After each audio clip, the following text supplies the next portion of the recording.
இப்பொழுது விளக்க முடியும் கொண்டாயா? என்ன உனக்கு தெரிந்தது? எனக்கு வீரம் மட்டும்தான் தெரியும். என்ன வீரன்னு சொன்னீங்க? அது மட்டும்தான். வீரமுத்தையன் என்று தெரிவித்திருக்கின்றேன். எங்க அப்பா யாரு? எனக்கு தெரியும். காந்தி மாபுரி பட்டணத்தை ஆண்டு வரக்கூடிய காந்தி மன்னனுக்கும் தாயாகிய நீலாவதி அம்மனுக்கும் வெகு நாளாக பிள்ளை இல்லாத காரணத்தினால் கைலாயமே பொற்பிடமாய் அமர்ந்தது. 2019 நேற்றில் பரம கடவுளை குறித்து அரிதாகிய தவத்தை செய்தார். அவருடைய தவத்தை கிளம்பி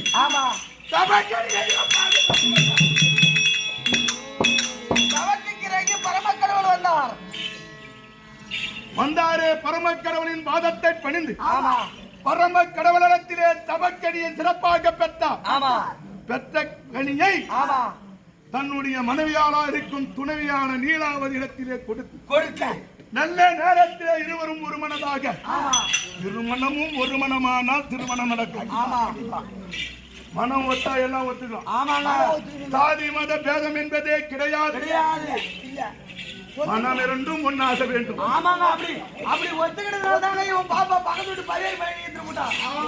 அவன் போனால இவன் சும்மா விட்டானா? கல்யாணம் பண்ணி வச்சேன். எப்படி உனக்கு பெருமை? காய்ச்சி கொடுக்க சேவிங் பண்ணி விட கம்ப்ளீட் சேவிங் பண்ணிக்க முடி வெட்டிக்குவா. சரி சரி. இன்னைக்கு 100 உங்கள் குடும்ப விஷயம் போகட்டும். உங்களுடைய குடும்ப விஷயம், உங்கள் புரிமை, உங்கள் பெருமை, உங்கள் பூரிப்பு பேசுவதற்கு இங்கு கூத்தல்ல. வீரனின் மகிமை எப்படி? இந்த வீரன் பிறந்தது எப்படி? வீரன் வளர்ந்தது எப்படி? வீரன் பொம்மியை களவாடி சென்றது எப்படி? மதுரைக்கு சென்றது எப்படி? மாறுகால் மார்க்கையை வாங்கியது எப்படி என்று எதிர்பார்த்து சபையோர் அமர்ந்திருக்கின்றார்கள். வீரன் வரும் நேரத்தில் தான் வருவான். இருப்பவன் வீரன். 10 மணிக்கு ஒயின் சாப்பிட நேரத்திற்கு வருபவன் வீரன். அந்த வீரன் 10 மணிக்கு ஒயின் சாப்பிட போனா அடியில தடிக்கிற வீரனை வாங்கலாம்.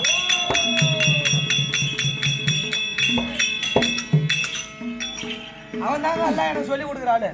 வாடாங்க.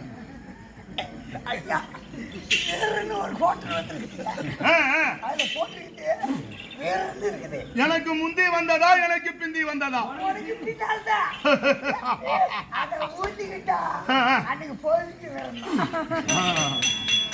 காட்டுறவன் வீரத்தை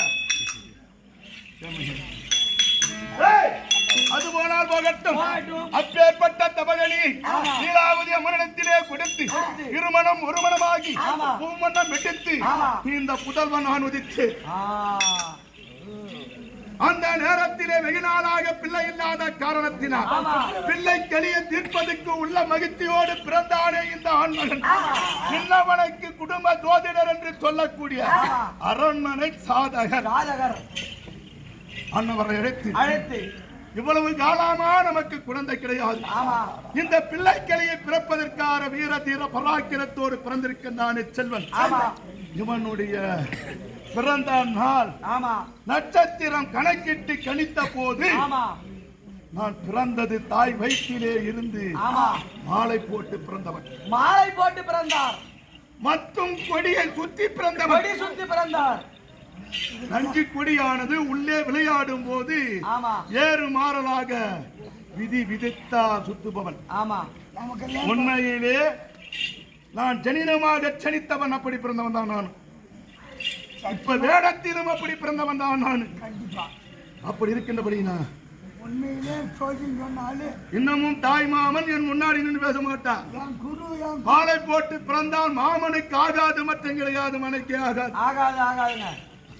அப்படி என்று குடிமை சோதனரை அடுத்து ஆமா நாள் நட்சத்திரம் கணக்கிட்டு பார்த்த போது ஆமா கொடி சுற்றிய குழந்தை இந்த குலத்திற்கு கோத்திரத்துக்கு ஆகாது. ஆமா தங்க தாம்பாளத்திலே வைத்து இந்த குழந்தையை இதே நேரத்திலே கானகத்திலே சென்று விட்டு வாருங்கள். ஆமா அப்படி என்று அரண்மனை சோதிடர் உரைக்க ஆமா அவருடைய வார்த்தையை கேட்டு ஆமா ஆரண்யமான கானகத்தில் கொண்டு வைத்து விட்டார். அடர்ந்த நிழல் கொடுக்கும் மரமாய் வரக்கூடிய வீர மரத்தடியிலே விட வீரமரத்தடியில் விட அந்த நேரத்திலே ஆதிசேஷன் என்னும் நாகமாகப்பட்டவர் ஆமா வெயில் அடிக்காமல் நிழலோட குளிர்ச்சியோடு ஆமா எனக்கு குடை பிடித்தல்லவோ. ஓ 5 தலை நாகம் கொடை பிடிக்குது. ஆரண்யமாகிய கானகத்திலே காட்டு விலங்கு கொடி விஷம் ஆமா அடித்து கொண்டு விடும். ஆமா அப்பேற்பட்ட கரடி புலி சிங்கம் எல்லாம் எனக்கு காவல் காத்துக் கொண்டிருந்தது. இருந்தது. அந்த நேரத்திலே போர் நாள் தினத்தில் ஆமா அதோ இறைக்கின்றது ஆமா ஆதிபச்சன்னான் மனைவி ஆமா சிங்காரி அலங்காரி என்று சொல்லக்கூடிய ஆமா அக்கா தங்கை 6 7 பேர். ஆமா அதிலே சிங்காரியானவள் ஆமா ஆபாரம் பட்ட விட்டுவதற்காக ஆமா அந்த ஆரண்யமாகிய கானகத்திற்கெல்லாம் வந்தான். ஆமா அந்த நேரத்திலே குழந்தையாக இருந்தான் நான். ஆமா தங்க தாபாரத்திலே பசியோடு ஆமா தங்க தாம்பாளத்தில் இருந்த குழந்தையாகப்பட்டது பசியான நேரத்தில் குவா குவா என கத்துகிறது. நான் கதறி எழுத போது ஆமா சிங்காரியானவர் பட்டை வெட்டுவதை விட்டு போட்டு ஆமா நமக்கும் வெகு நாளாக குழந்தை கிடையாது. ஆமா ஏதோ குழந்தை சத்தம் அடர்ந்த கானகத்திலே கேட்கின்றது. யார் என்று பார்க்க வேண்டும் என்று நான் 10 நிமிடத்திற்கு அருகாவிலே ஓடி வந்து குழந்தையை ஆவலோடு தூக்கி மார்போடு மார்படைத்தார். அந்த நேரத்திலே சிங்காரியின் கொங்கை, ஆமா கொங்கை என்றால் ஸ்தனம், தனம் அதுவும் புரியவில்லை என்றால் 2 மார்புகள். மார்புகள். அதிலே பார்த்து மாறா.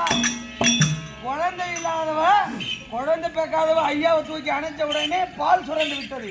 அந்த நேரத்திலே சிங்காரி ஆமா கொங்கை ஸ்தனத்திலே இருந்து பாலை அருந்தி வீர பராக்கிரத்தோடு அவருடைய அரண்மனையிலே சென்று 5 வயதிலே வளர்ந்தவன். வளர்ந்தவர். பிறந்தது காசிமாபுரி பட்டணம். ஆமா காசி மகாராஜனுக்கும் நீலாவதிக்கும் குழந்தையாக பிறந்து பிறந்து கானகத்திலே தவழ்ந்து ஆமா. சிங்காரியினால் இழுக்கப்பட்டு ஆமா அவருடைய ஸ்தனத்திலே மார்பறிந்து அரண்மனையிலே வளர்ந்தவன் நான். ஆ அதோடு மட்டும் கிடையாது, அப்படி நான் வளர்ந்தேனே. ஆமா வீரத்தீர பராக்கிரத்தோடு வீர மரத்தின் அடியிலே இருந்தபடினா ஆமா எனக்கு வீரன் வீரன் வீரன் வீரன் என்று வீரன் என்று பெயரை வைத்தார். வீரன். அவங்களுடைய குலதெய்வம் மதுரை வீரன். ஆமா இப்ப குழந்தையாக இருக்க போது வீரனாக இருந்து ஆமா மதுரையிலே சென்று கொள்ளை களவு என்று சொல்லக்கூடிய திருட்டை ஒழித்து ஒழித்து மதுரை காவல்காரனாக அமர்ந்து ஆமா சொர்க்கநாத மீனாட்சி அம்மனுடைய அருளினால் மார்கழியில் இருந்து ஆமா மீண்டும் உயிர் பெற்ற பிறகு இவன் மதுரை வீரன் என்ற பெயர் நாமம். ஆமா அப்படி இருக்கின்றபடினா இந்த வீரன் 5 வயதுக்கு பிறகு பாடகசாலையிலே சென்று என்ன பாடத்தை நீ கற்றுக்கொள்வார்? ஆனா ஐயனா ஐயனா உனா உனா யானா யானா இப்படிதான் படிச்சு நீ 4 வேதத்தையும் கற்றுக்கொண்ட பிறகு ஆமா வில்பயத்து என்று சொல்லக்கூடிய 32 ஆயுத பயிற்சியை கற்றுக்கொண்டவர் இந்த வீரன். இந்த பருவத்திலே பாடகசாலை சென்று ஆமா ஏய் என்னடா என்ன கீய பார்த்து நட்டு நட்டு அவன் என்னன்னா உடம்பு குளிர் விட்டு போச்சு, மடியில குளிருது, அவனுக்கு ஒரே நடுங்குது, கூடி ஏத்துனா மட்டும்தான் வரைக்கும். ஏய் போனால் பகட்டும் அப்படி உதித்தவண்ணா அப்படி உதித்து 32 விதமான ஆயுத பயிற்சிகளை கத்த பிறகு நான் யாருக்கு முண்டன் தெரியுமா? யாருக்கு